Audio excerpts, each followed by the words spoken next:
Welcome to today's webinar, brought to you by Diagnostic Solutions Laboratory and presented by Dr. Dan Kalish. Dr. Kalish is dedicated to teaching doctors functional medicine, philosophy, and practices. He has trained over 1,000 practitioners worldwide in the Kalish method, which solves patient challenges through a proven lab-based approach by means of the Kalish Institute's educational programs. Welcome, Dr. Kalish. Thank you so much for hosting this. I'm excited to be here. So I don't even know how to get started with this, but I've been focusing on what we're about to talk about pretty much full time for the last 7 years. I've been interested in what we're talking about today for the last 30 years.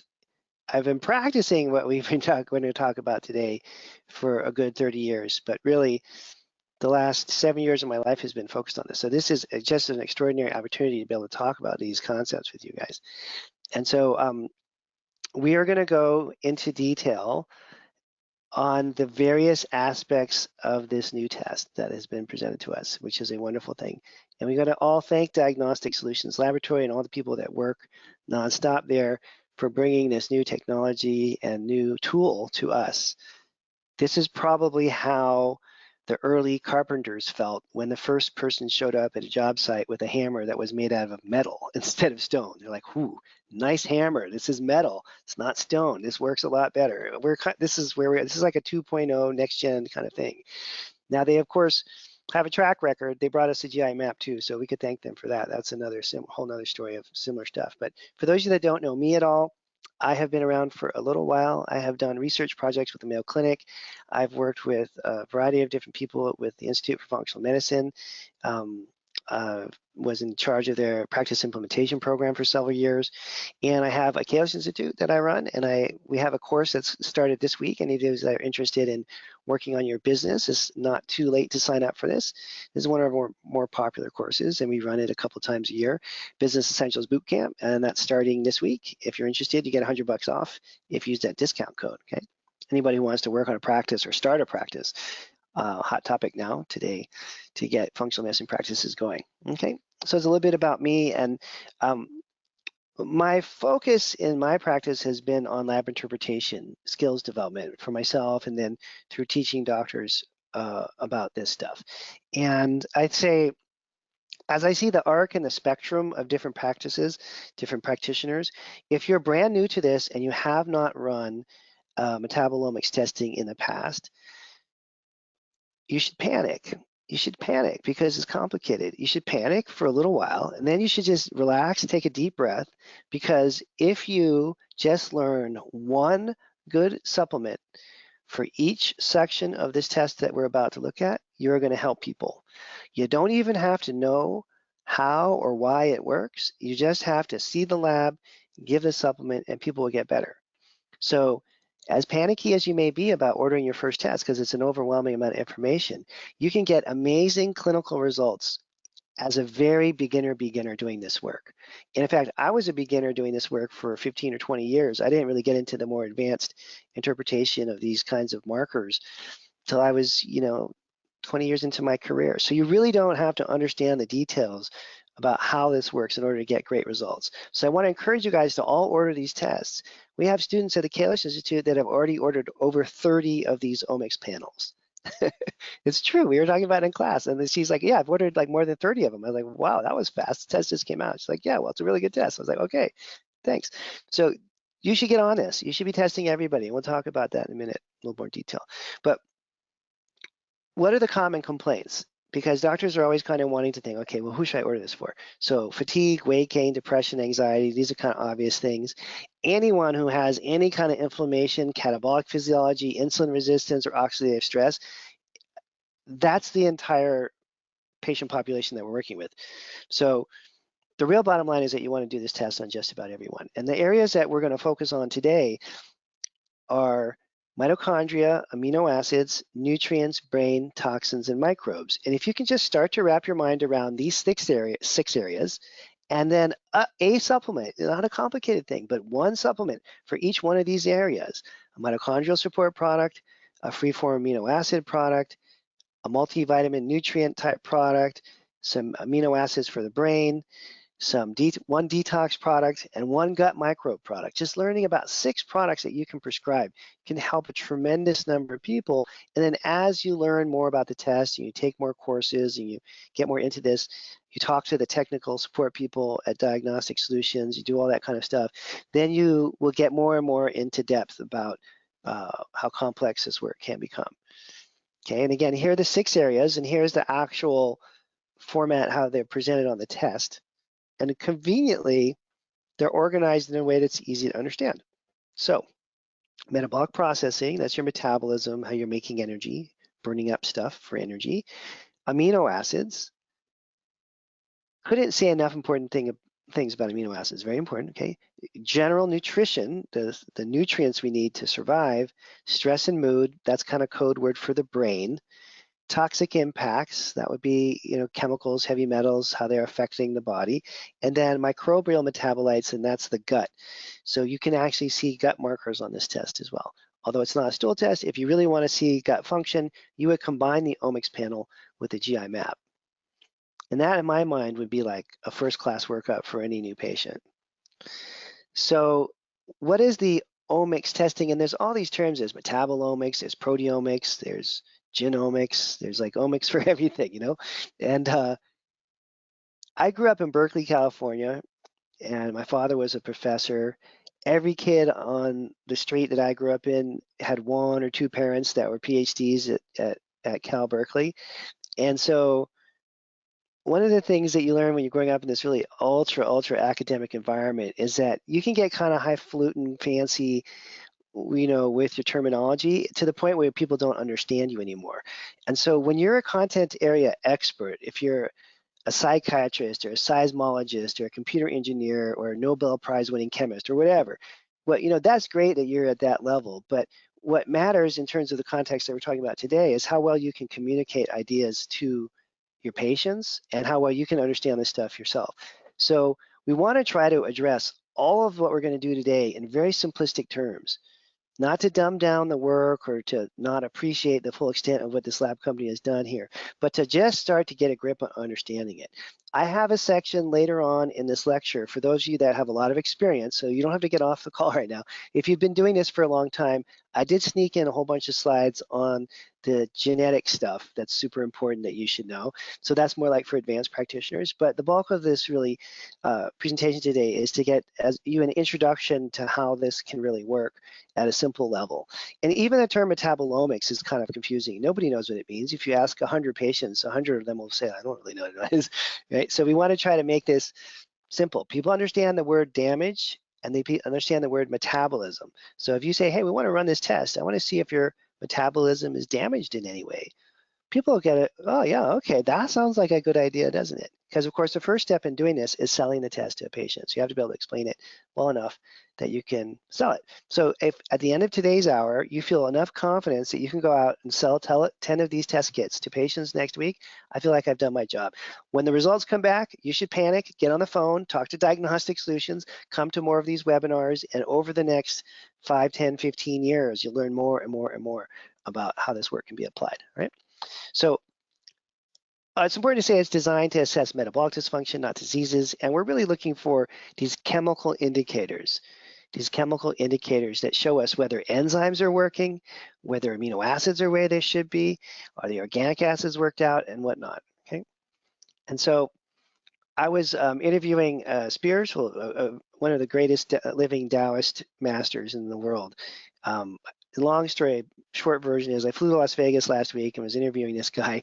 And I asked him, I was like, so Master San Quinn, who is Taoism for? And he looked at me like I was crazy, but he didn't say anything. And he started laughing, like kind of like Santa Claus laugh. He said, it's for everyone. So I'm thinking, okay, who do you do this testing for? Everyone. You have to do this testing with everyone.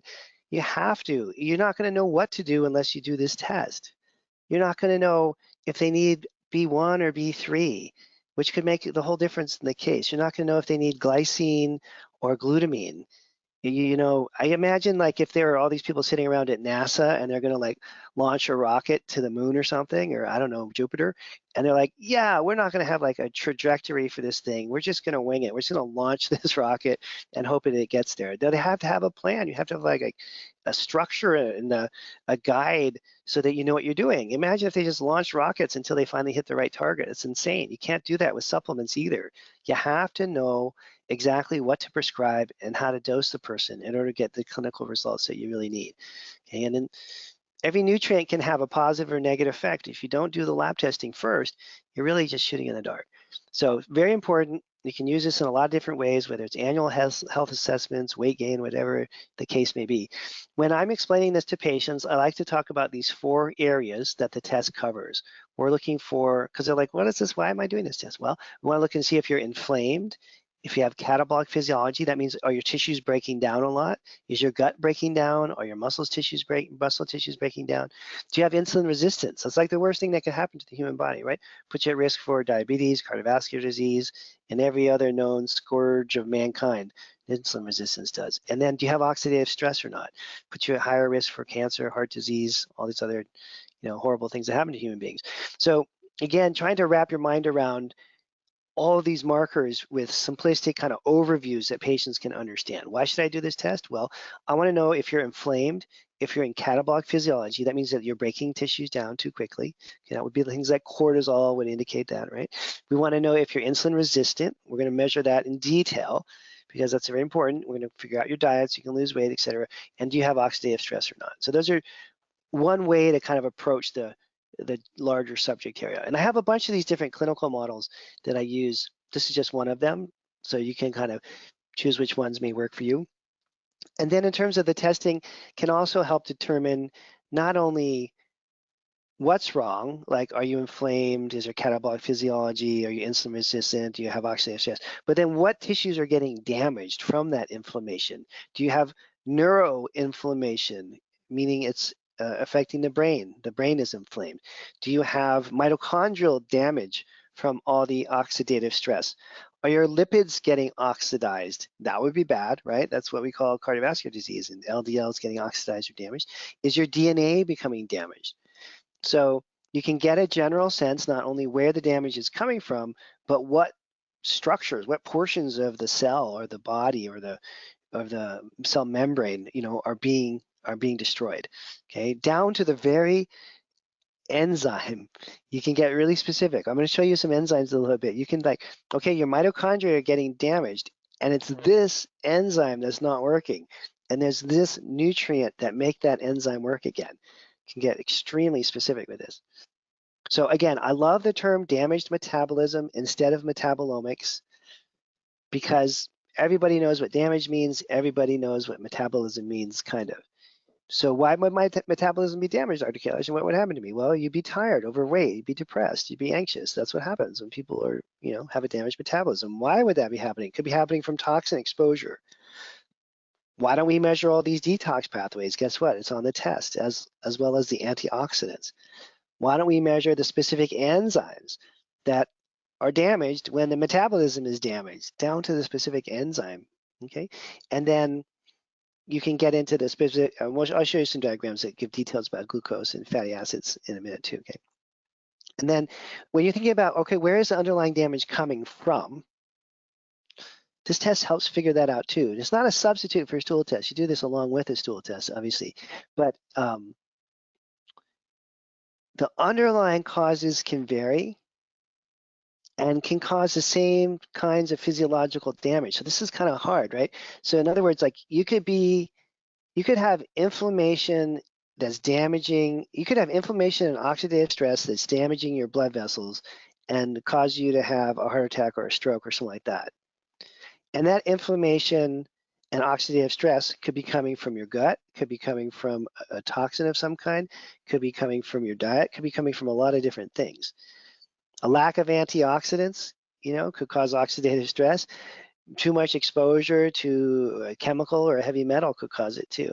And so whereas the underlying causes can vary quite a bit, you have to then also screen for other things. And the number one other thing that everyone in functional medicine agrees on is that we all need to screen for GI infections. So in addition to doing this test, you do a stool test, and oftentimes a stool test will help you uncover what the underlying cause is. So you always want to use these tests in context, right? So it's not just like one test. And then another thing that is helpful is to think macronutrients before you think micronutrients. And that's kind of like a profound thing to say, because I tend to get caught up on the micronutrients and getting really granular. But what about the macronutrients? Are they eating the right amount of protein? And then what's happening to the amino acids? Are they eating too much or too little fat? What's happening with their carbohydrates? And you'll see amino acid functions, carbohydrates. You'll see fatty acid metabolism on this test in extreme detail. And you know, when I look back, I look at my practice and I think, wow, 30 years, you know, that's a really long time to do something. Like 30 years. I'm the age that my teachers were when I started, and I thought they were really old, you know, so I'm like, oh, this is not good. I'm almost 60. I don't know how that happened. But 30 years of doing this and then teaching thousands of doctors, like thousands and thousands of conferences and stuff, there's some pretty common things that just show up all the time. And these are like my list. This is my list here of like, you just need to know how to fix these things for sure. There's millions of other things you need to know, but these are going to come up every day in practice. So you got to learn how to deal with them. And they're all represented on the Omics test. Beta oxidation, and people space that one out a lot. That one's the fatty acids, right? You're looking at how your body is burning fatty acids. If we're at rest, we're all sitting here right now, 80+% of the ATP that you're generating in your body right now is coming from you burning fatty acids. And if you can't burn fatty acids, you're in some serious trouble. Not just so you get fat, but you'll be tired, you have brain fog, you have cardiovascular problems, all kinds of things happen if you're storing fat and not burning it. Okay, so that's an important thing to be able to track beta oxidation. Glycolysis, everybody knows that insulin's important, and everybody knows, you know, what's happening with insulin resistance. I'm assuming you guys have all studied that already, but you can see the early warning signs of insulin resistance, prediabetes, diabetes on this test. I'll show you a couple of the enzymes that relate to that in a few minutes. Neurotransmission, I see this every day in practice. People have problems with their neurotransmitters. For the amount of effort, time, and money it takes to fix, I think the neurotransmitter problems are kind of like the best ones to have, meaning that someone can have lifelong depression, and if you run these labs and you can see that they're low in dopamine, and you give them the right supplements to fix their dopamine, they will get better, like almost all the time. Nothing happens all the time, but almost all the time, a low dopamine case is going to respond to you giving them dopamine support. So that's an important one to master, and it's not very hard. Methylation defects, we'll talk about, you can tell me a little bit about methylation and glutathione. Those you need to know how to fix. Mitochondrial problems, kind of a sign of our times, right? So many people have fatigue related to inflammation, oxidative stress. People have fatigue after they have infections or while they have infections. Long-standing parasitic infections can cause fatigue. Long-standing bacterial infections like H. pylori can cause fatigue. Apparently, you can get fatigue after a viral infection. That seems to be happening more and more. And then oxidative stress, if you want to work with people, you know, to help with cardiometabolic related problems. And then toxin-related issues with chemicals or heavy metals. So this is just my, like, you should, if you are looking for, you know, areas to focus on in the beginning, this would be my hit list. And when I was first in practice, before I was in practice, when I was still in school, my first month of school, I went to this after school seminar, and this woman, Debbie, had imported her brother-in-law, who was a naturopath, this guy named Glenn Frieder. And Glenn gave like a 2-hour talk, and I was like, whoa, this guy is like a real doctor. I don't know where he came from, and I went up to him after the class. I was like, well, I want to work for you. I want to, you know, I want you to be my guru. I want you. And he's like shaking his head and he's rolling his eyes a little bit. But he was very patient. He wrote down a list of like 10 things. He said, okay, Kalish, do these 10 things. And some of them took me like 2 years to do. These were not 10 easy things to do. He said, you do these 10 things and you can come and talk to me about working for me. And I went out and I spent 3 years doing those 10 things. And I came back to Glenn about 2.5 years later. I said, you know, I did all these things, Glenn, that you told me to do, and now I want to work for you. And he said, okay, come on down. And that was my first, you know, teacher. And so what I want to try to point out today is just like, it's kind of like that list that Glenn wrote for me. This is not everything you need to know, but these are the things that you just kind of should know in your first year or two of doing this kind of work. Here we go again. Beta oxidation, glycolysis, neurotransmission, methylation, mitochondrial problems, oxidative stress, and toxin treatments. And then later on in the presentation, I'll have some more specifics on that, okay? So just kind of priming your mind so you're thinking, okay, this is doable. It's like 6, 8 things. I can handle that. So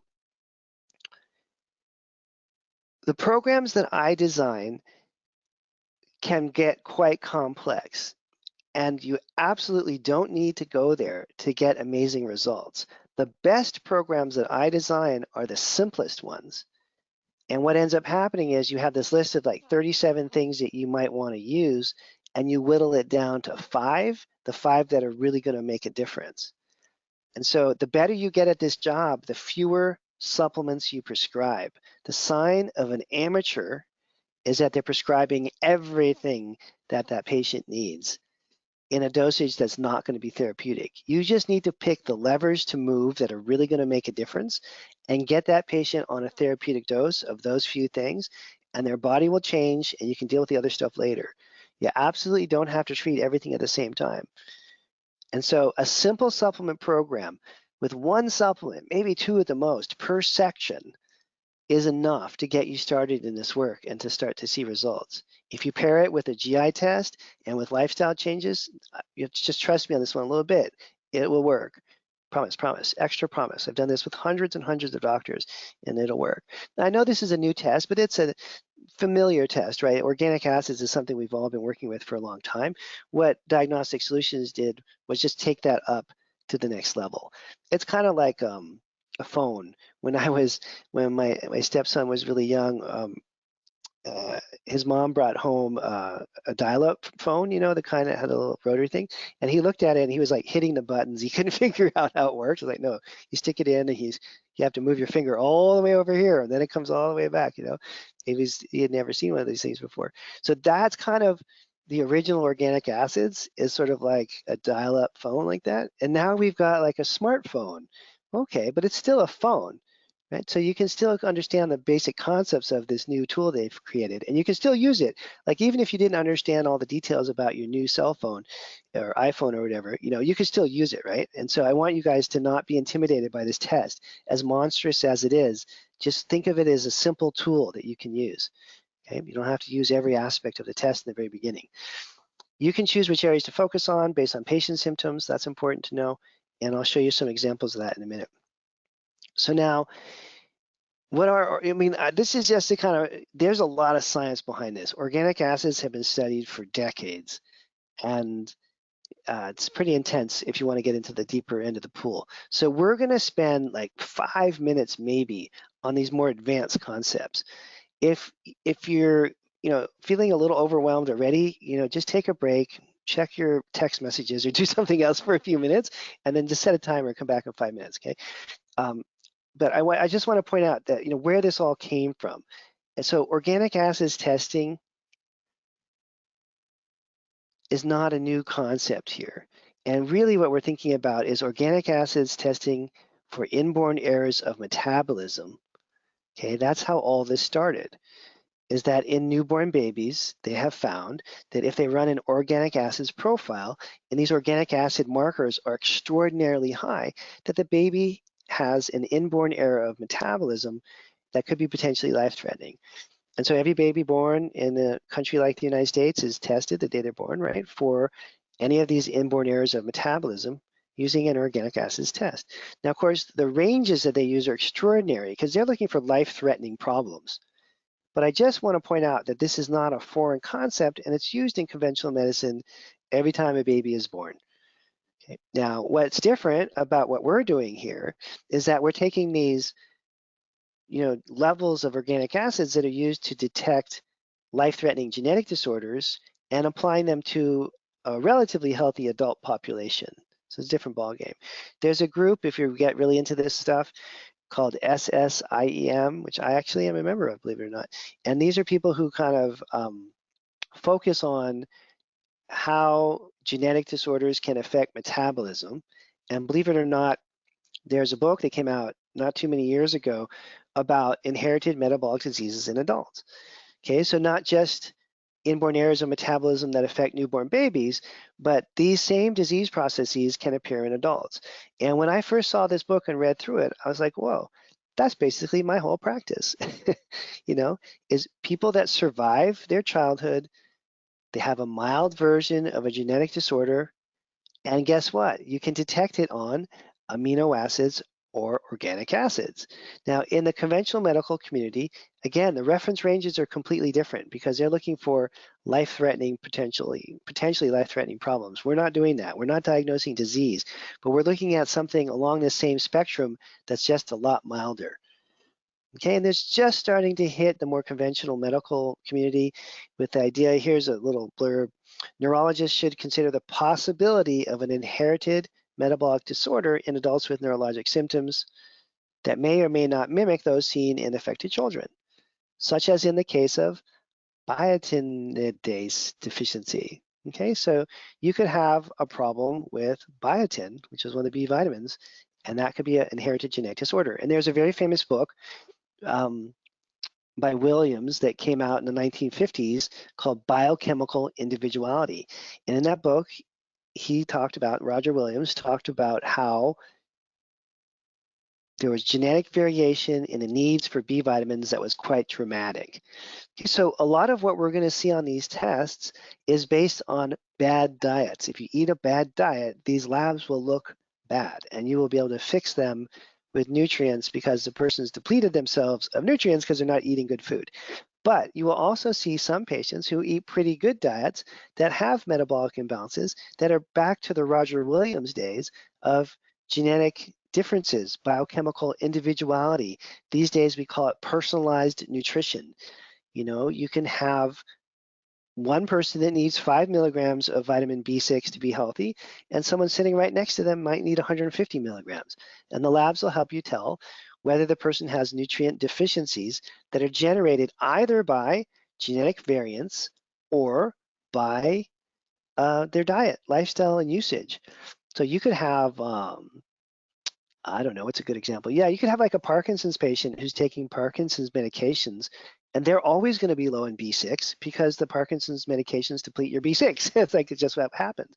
But you could also have someone who's been eating at Burger King 3 times a day, and so they don't have any B6 because they haven't been eating any of it in their diet, and they could have low B6. So we see these manifestations on the labs from bad diet, from genetic variants, and from utilization. Some people just burn through certain nutrients at a high rate for various reasons. Okay, and of course, there's one other big variable, which is absorption. So if your gut's not working well, you're not going to absorb nutrients, even if your diet's really healthy. And so you could also see problems on the Omics test that are related to malabsorption. And again, do the GI workup. You know, you figure out if you do the GI testing. This is never a substitute for GI testing. This is always to complement the GI testing. These should go together. So I wanted to focus on 3 things, and this class is designed as just a broad overview, you know, and but I wanted to go a little bit deep into 3 areas so you can kind of see how some of this works: mitochondria, insulin, and urea cycle management issues. Okay, so here's your mitochondria. Wow. I'm just looking at it like I don't know what's going on, but I'm the one that picked the diagram, so I'm supposed to be explaining this. I was waiting for someone else to come in and say, oh, that's really that. Okay, so you take fatty acids. Remember how we were talking about fatty acids? And you pull them into the mitochondria, and you can make energy. You can, of course, also use amino acids to do that as well. And eventually, however the source is going here, eventually everything ends up in the citric acid cycle here. And this is the kind of the heart and the inner workings of the mitochondria. And in this portion of our metabolism, we have things like pyruvate. You're going to see that on the test. Citrate, you're going to see that on the lab. isocitrate. We're measuring these things. We're even measuring whether the fatty acids can get past the the mitochondrial membrane so you can burn them up for fuel. So we're measuring all these different aspects of this. And they're very well-known solutions for the given problems that you might see. So for example, if your patient cannot take fatty acids and bring them across the mitochondrial membrane, which is not an easy thing to do, right? Because remember, there's two membranes in the mitochondria. Remember how weird that is? And the fat has to get past the fat, what's in the membrane. It's a complicated thing. It takes a long time for your body to figure out how to do this, and it's highly regulated. So it's easy for this process to get screwed up. So if that's not working, you're going to see it on this test. And the beta oxidation section of the test would be all messed up. If they can't make energy within the citric acid cycle itself, you're going to see succinate is going to be really high, or isocitrate is going to be really high. And if succinate is high, it means that this enzyme right here that converts succinate into fumarate is not working. So if the enzyme that converts succinate to fumarate isn't working very well, then guess what happens? Succinate builds up, and you see it going really high in the test. And you know, oh, I want to fix this enzyme here, succinate dehydrogenase. I want to get that working. What are the nutrients that are required to do that? And you look it up and you go, oh, okay, it's B vitamins. That's not too hard. But it really matters. Like if a person's tired because they can't burn fat, that's a carnitine and B2 problem, and they will respond clinically to carnitine and B2. If a person's exhausted and tired because their succinate dehydrogenase doesn't work, carnitine's not going to make any difference at all. So doing the test allows you to kind of hone in on which specific area you want to fix. And the beauty of it is, you ready for this? This is where, if I was listening to this lecture 30 years ago, this is about the time when I'd be panicking. So I'm just going to try to alleviate your stress. The beauty of it is, there have been people that have studied this for decades, and every major supplement company has a mitochondrial product that fixes all of these things at one time, and it's all in one pill. You just have to order that product, and you have to dose it right, and then you will hit this part of the cycle, and you'll get the succinate to work, and you'll get the acetyl-CoA to go into citrate. Someone's thought this through for you already.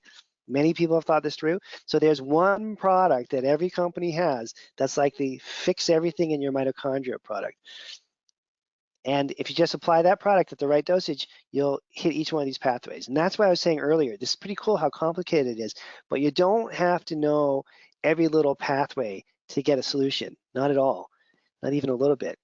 You just have to, order these combination products for each category that's screwed up, and then it'll start to work. Okay, so now glycolysis, we're going to focus on for a minute here too, because this is so important. This is our ability to turn carbohydrate into energy or fuel. And so we take glucose and convert it into pyruvate, and then that pyruvate enters into the mitochondria, and it goes through the citric acid cycle, and it helps us make energy. Or no, it helps us, it makes energy, it turns into energy. So you can measure pyruvate with this lab. You will see a pyruvate marker coming back, and guess what? If pyruvate is high, it means that the enzyme, pyruvate dehydrogenase, or the pyruvate dehydrogenase complex, sometimes it's called, isn't working. So if pyruvate is high, you're not getting carbs into the cell. That's the beginning, into the mitochondria. That's the beginning of insulin resistance. High pyruvate, high lactate show that glucose metabolism is not working. That's the worst thing that can happen to the human body. I mean, I guess you get your head chopped off. I mean, other things can happen to you. You get shot by a sniper or something. That's pretty bad. But this is bar like violent crime in wartime. This is, forget about that for a minute. Having high pyruvate, high lactate, insulin resistance, it causes oxidative stress, it causes inflammation, it rips apart your blood vessels, it's not very good for your brain. I mean, it's just all around a horrible thing. It makes you fat, it makes you tired. It's just a bad, bad, bad thing. Okay, so you really want to be able to track something like pyruvate, and it's all on this test. And I'll show you some sample labs in a minute too, so you can see. Oh, and there it is. That's what it looks like. This is pyruvate dehydrogenase. in all its glory. Those are all these ribbon-like structures that are representing the strings of amino acids that make up this thing. It's beautiful, isn't it? That's really what it looks like physically. Isn't that amazing? They can actually depict that. Let's just look at that for one more second. So I want to point out a couple of salient features here. So these, your body has access to 20 different amino acids, and from these 20 amino acids, we make all proteins, except for collagen. Collagen doesn't need all 20, but if you forget about collagen, a protein like pyruvate dehydrogenase requires all 20 amino acids. And what happens is your DNA strings together these amino acids in different sequences so that various things can be constructed. And so what we're seeing here is the actual, it's like a blueprint really, or it's like the building, I guess, that's the result of a blueprint. The DNA is kind of like the blueprint. This is sort of like the building. But the point I want to mention is that if you don't have all 20 amino acids in sufficient amounts, you cannot assemble these complex proteins very well. Okay, so this is all amino acid dependent. So I talked a little bit about, I'm trying to cover these big topics here. Right? Let me just review for one sec so you see. Mitochondria, talked a little bit about glycolysis. We're going to talk a little bit about the urea cycle. Just skimming over these, so it's an introductory thing. We can get into much more detail in future. So urea cycle disorders, life-threatening and treatable cause of metabolic encephalopathy in adults. And so again, down here it says urea cycle disorders are inborn errors of metabolism that in rare cases can present in the first time in adulthood. So there's certain human beings that have urea cycle disorders that are detected when they're born, and they're obviously told in the hospital before they leave the hospital, okay, your baby has this problem. We're gonna have to be super careful about what they eat and how you treat them. You can have these really severe metabolic disorders as an adult that can be life-threatening, which is what this article is about. Don't even want to think about how messed up these people get. These people never come into our clinics. They're in emergency rooms. They're in neurology departments at academic medical centers, etc. But what can happen is you can have a very mild version of the urea cycle disorder that shows up in adulthood. And that's a functional medicine kind of problem, okay? So by that, I mean a functional medicine kind of problem. I mean that it's a low-level chronic problem, doesn't send people to the emergency room, it's never going to be life-threatening. It's more life-ruining. So these people with mild versions of urea cycle disorders have brain fog. They have extreme fatigue. It's hard for them to work out. I mean, they can work out, but they're just afterwards, they're just really tired. They'll maybe sometimes react really strangely to eating protein. So there's a variety of things that you'll see. It's not this full-blown genetic disorder. It's an adult onset version of the same problem, but it's much milder, and we can detect them, urea cycle disorders, on this test. I was going to exaggerate. I was going to say I see this every day in my practice, but that is not true. So let me be more honest and say I see this once a week in my practice.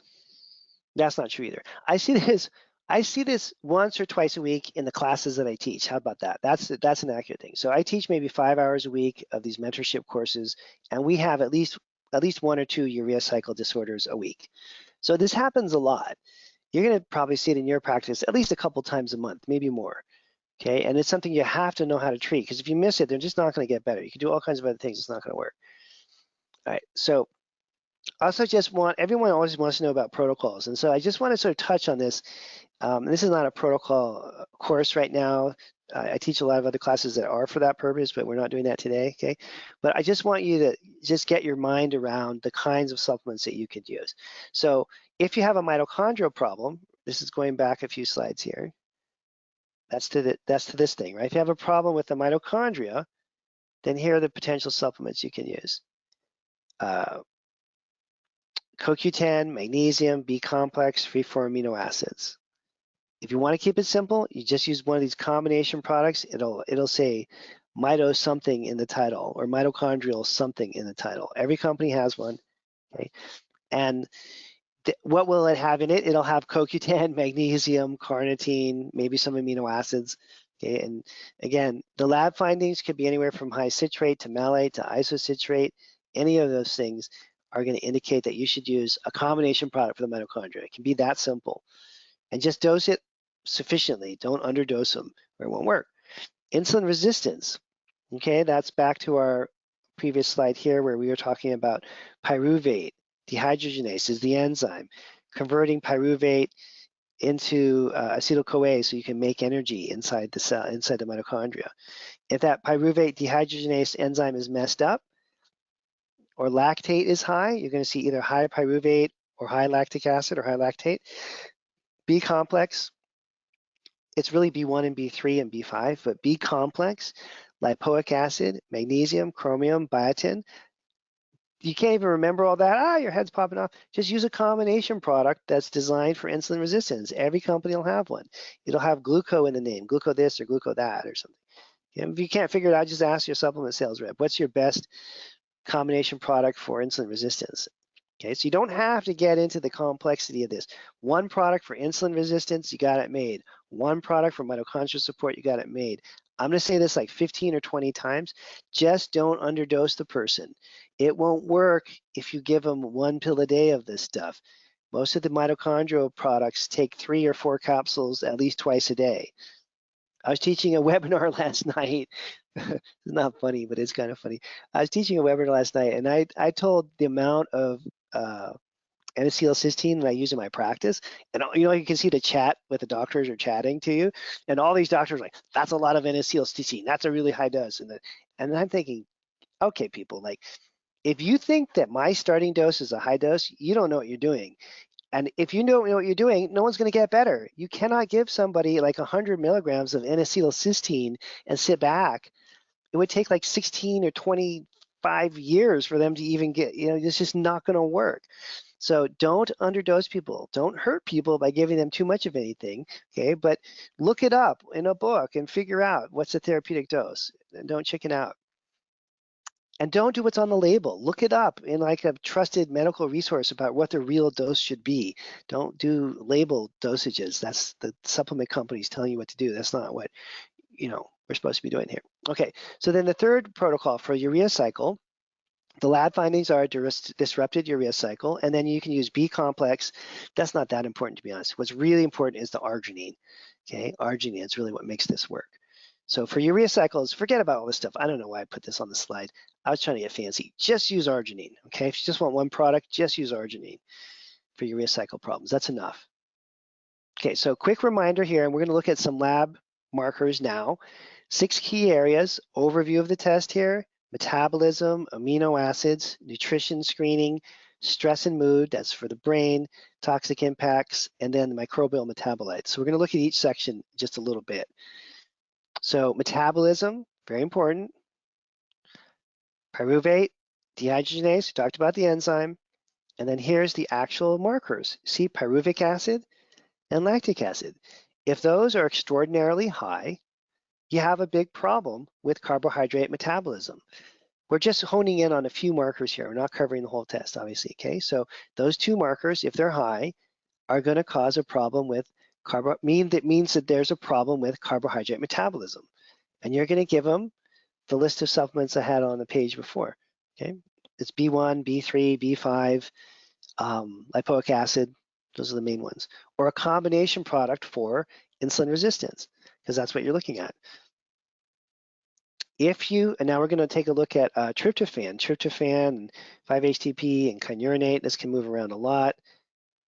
Okay, and there's a whole section of the test that looks in detail at tryptophan metabolism, and you can figure out how much or how little tryptophan someone needs. Tryptophan is one of the more important amino acids, so you really got to figure that one out too, okay? And that one's pretty straightforward. You just give tryptophan for it. You can have patients that have a lot of oxidative stress, methylation problems, and glutathione problems. And guess what? There's a whole section of the test that lays all that out. If you want to keep it really simple, if they have pyroglutamic acid that's high, if they have alpha hydroxybutyric acid that's high, if you have a bunch of these other markers that are low, like cysteine or cysteine, glutamine, glycine, that can indicate a glutathione deficiency. Very straightforward. You give either glutathione or the precursors like N-acetylcysteine, and the levels will come up. in 3 to 6 months. So you can absolutely treat low glutathione, methylation problems, all these different things. Another example here, keto acid dehydrogenases. Now that's complicated. That's all, it's a fancy way of saying B vitamins.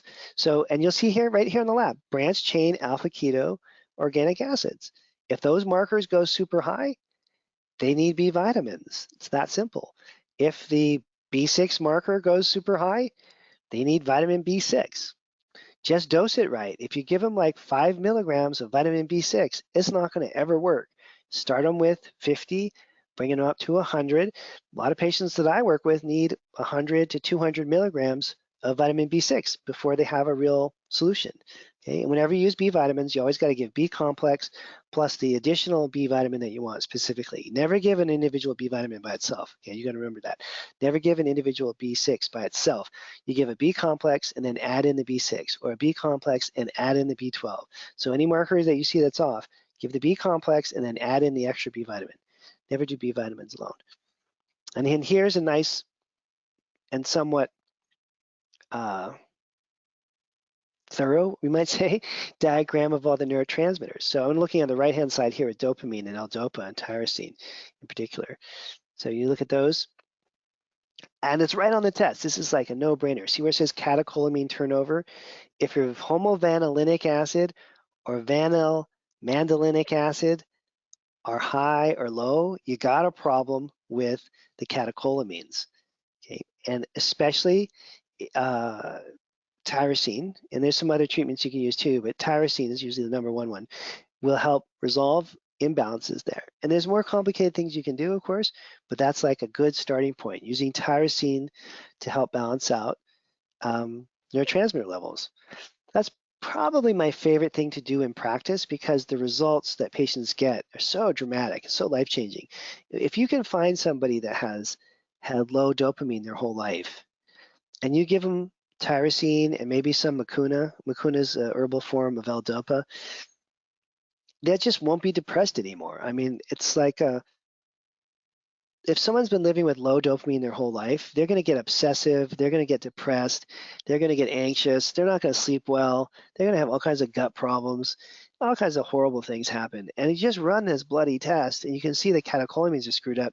You give them some tyrosine. If it doesn't work, give them some mucuna. And a month or two later, they're going to feel better. That almost always works, okay? And so if you don't have a test, you'll just never know because it could be a serotonin problem. Serotonin causes the same exact symptoms for most people. You just need the lab so you can tell what the treatment should be. Stress and mood, and we talked a little bit about urea cycle. And here's the markers for toxins. And there's more complex stuff on the urea cycle we're not getting into, but this is just a nice summary page for the toxin-related markers. So you can see if there's xylene exposure or styrene exposure, if there's a glucaric acid problem, you know, that would be phase 1, phase 2 liver detoxification issues. So you see a lot of different patients that have problems with detoxification or buildup of environmental toxins in their body. And a lot of good you can do for them with specific protocols. And here's the urea cycle itself. So arginine, citrulline, ornithine, ... And if you see patterns of dysfunction here, or you see high levels of orotate, then you know that there's a major urea cycle problem. This is one of my favorite things to fix because this one almost always works too. I mean, it always makes people feel better. It doesn't always solve all their problems. And I'm telling you, like, I have this kind of deep love-hate relationship with arginine because when, like, this is a long time ago. This is when my office used to be in Sonoma. So this is when my son was like 4. This is like 20 years ago. So about 20 years ago, I was doing all these tests, you know, not this new one, not the new fancy one but, you know, the older version of this test. And, you know, year after year, I got people that had urea cycle problems. And I mean, it's embarrassing to say this, but I would give them like 500 milligrams of arginine twice a day, 1 pill in the morning, 1 pill at night. And it never helped anybody. And I thought, this is just so useless. And there was a point when I went to the Sonoma office and I saw that we had ordered a box of arginine, and it was like $900 worth of arginine. I remember it was like $875. It was like almost 900 bucks worth of arginine, this huge box, and it all expired. And I just went ballistic. I was so pissed off. And I took the box out to this dumpster and I took each bottle out, I threw it in the dumpster. And I was like, I'm never using arginine again. It was like a 3-year-old having a tantrum or something. And I had gone for 20 years underdosing people on arginine because I didn't know you're supposed to start at 3 grams and go up from there. I was using a gram a day and it never helped anybody. So these programs work if you're very specific and targeted with your supplements and you know how to dose people. Don't hurt anyone by overdosing anybody, but underdosing doesn't work. And if you get it right, you're going to clear out the ammonia from their brain and people will be happy. Okay. So last section here, and then we're going to open it up for questions. This is a little complicated, but you're looking at urinary metabolites. So when you eat food, a lot of what you're eating does not get absorbed by you. It gets fed upon by the intestinal bacteria, by the good intestinal bacteria. And one of the big categories would be phenols or polyphenols. So if you go out and you eat a bunch of blueberries or cranberries, you have some green tea or something, you're getting all these phenols, you're feeling good about yourself because you're eating something really healthy. That's not for you. The molecular structure of the polyphenols is too big to cross your intestinal tract lining. And what happens is that the gut bugs, the healthy good bacteria, feed on these polyphenol compounds. So every time you munch on a blueberry, you're really helping your microbiome. And so they can measure through a variety of amazing techniques here, all these different polyphenol markers. And here they are, and they have fancy names, benzoic acid, hippuric acid. Some of them have let's see here, dihydroxybenzoic acid. There's maybe a half a dozen or so of them here. Okay, and so this lets you know what's happening in terms of the bacteria and the numbers of bacteria and how they're feeding on or not feeding on the foods that the person's eating. Okay. Here's a couple others of these. So these are helpful. It's not a substitute for a stool test, but it's a good analysis, another layer of knowledge about the gut. But you have to correlate these microbial metabolites from this test with the gut testing, not a substitute for it, okay? So just a quick reminder before we go to questions, we have a Business Essentials Bootcamp that's starting this week. It's not too late to sign up. You can sign up a couple days late or even a week late. It goes for a couple months, and it's all about working on your business, getting started with a telehealth business, getting started with a functional medicine practice, taking an existing functional medicine practice to the next level if you really want to focus on building your business up and making it more streamlined and effective. And you get $100 off with that class with the code, thanks to Diagnostic Solutions. Okay, and if you guys are interested in that, you can contact my team at the Kalish Institute. We're happy to help you with that. All right, so let's open it up for questions. All right, thank you, Dr. Kalish. So let's get started with our first question. It reads, I am an osteoporosis specialist. I take a holistic approach, including looking at inflammation, gut health, oxidation. How would you suggest I talk to my patients about the value of taking this test? Okay, so this is what I call the condition description technique. So if you're a hormone specialist or an osteoporosis specialist, or you focus on weight loss or depression, it really doesn't matter what the condition is. You want to be able to explain to the patient why this test is going to help. And so let's do a couple of them. So bone loss, right? So why would you, and I think it was also mentioned that they focus on inflammation and oxidative stress already. So that's kind of back to the 4 horsemen. So if it's bone loss related, I would say we want to run this test because we want to look at your body's ability to build healthy bone. And it's very difficult for that to happen if the hormone cortisol is high. In fact, high cortisol disrupts bone growth. And what we're talking about, these 4 things, remember the 4 horsemen: oxidative stress, insulin resistance, catabolic physiology, And so if you're catabolic or in a breakdown situation, you're breaking your tissues down like bone or muscle tissue or gut lining tissue, right? Then you're going to be, I don't know, sick isn't the right word, but you're not going to be healthy. And so this test will help us determine if there's a lot of oxidative stress or if you're stuck in catabolic physiology or inflammation that would drive your body's ability to break down and inhibit your body's ability to repair. And if we're going to repair your bones and have you grow healthier bones, or if we're going to repair your gut, let's say you have a leaky gut practice, right? If we're going to repair your gut to get your gut working better, you need to have a balance between the nutrients that stimulate repair and growth, which include B vitamins, amino acids, etc. And if you don't have these nutrients that are going to repair cellular growth or bone growth or gut, healing growth, whatever you can fill in the blank there, right? Then your body's not going to be able to do it. It'd be like having a construction site and they brought all this lumber, but they didn't bring any nails or screws or hammers. You just can't like throw the lumber in a pile and make a house, right? You need the entire collection of nutrients in the human body in order to grow bone tissue, repair leaky gut tissue. It's the same thing for hormones. You could use the same exact explanation for hormones. If your body's inflamed and you're in catabolic physiology, you're going to be breaking your tissues down. Your hormones are going to react to all the inflammation in a very negative way. So we want to test and find the sources of inflammation.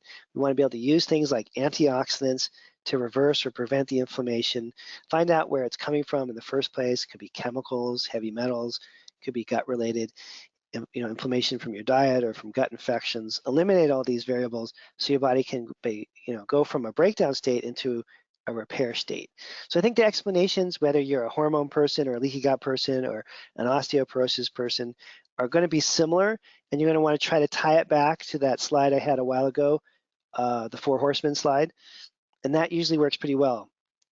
And people are like, oh, okay, because let me see, that was in the very beginning, because that's enough detail that people can kind of wrap their minds around it. It makes sense, and you want to just give people just enough information so that they buy the test. You don't want to overwhelm them with too many details.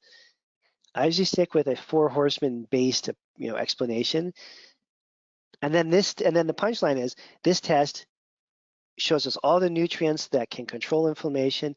It'll show us all the amino acids that we need to use to repair your catabolic physiology. It'll show us in detail pyruvate and lactate so we can reverse your insulin resistance if it's present, and it does all the antioxidants so we can correct any oxidative stress. And then you can build healthy bones or build healthy hormones or build a healthy gut lining, or if maybe you have a practice and you're working with women who want to get pregnant. They want to get pregnant in a few years, then it would be the same explanation, but so you can build a healthy baby, right? Or if it's an athlete that wants to be able to perform better so that you can repair after your football game or basketball game or tennis game or whatever, so you can repair your tissues after your athletic events so you're less prone to injury and your performance improves. So it's the same basic explanation, but you can plug in different conditions. And that's the most important skill. That's why I'm dwelling on this question for a long time. Because if you master that skill, you can sell these tests to anybody. If you don't do very well at that, people are going to look at you and not buy the test kit. So this is basically a patient education / sales technique to convince people that the tests are worth doing. And you should get 90 to 95% conversion. So 90 to 95% of the patients you talk to should buy a test kit.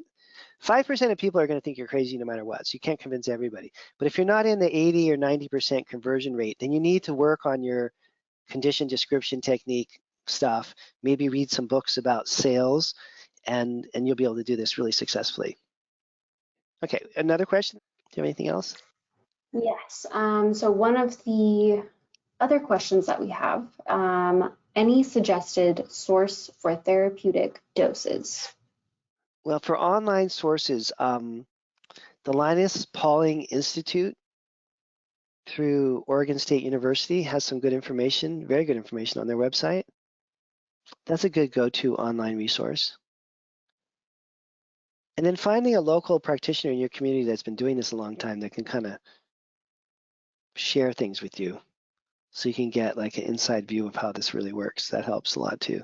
You should have 1 or 2 pretty advanced practitioners that you can go, take out to lunch every couple months and kind of pick their brain and you kind of almost, you almost have to have that, because otherwise you're going to end up like me where you're doing, 500 milligrams a day of arginine and no one's getting better. You don't understand why for 20 years. One more question. This is, does everyone you see need supplements? I would rephrase it. I would say, number one, everyone that I work with has their own biochemical individuality, which means that their need for nutrients is quite a bit different than the last person I just worked with. And depending on how they've eaten, how much toxicity they've been exposed to, how good their gut microbiome is, how that's interacted with their genetics, there's going to almost always be either a genetically based or an environmentally based problem. And people are spending, are not just sort of idly coming to me, they're coming to me 100% of the time because they have a pretty significant problem. So if I was just going out to Bakersfield, California and testing 1,000 people, I have no idea what you'd see on that. Hopefully most of those people are going to be normal. But in a functional medicine practice, I'd have to say everyone that I look at in my practice has some, 5 to 10 pretty serious problems that we have to fix. Yeah. Thank you so much, Dr. Kalish. We would like to thank everyone for attending today's webinar. We look forward to having you back for the next episode. For more information about test offerings from Diagnostic Solutions Laboratory, please visit diagnosticsolutionsLab.com. Thanks again and have a great rest of your day, everyone.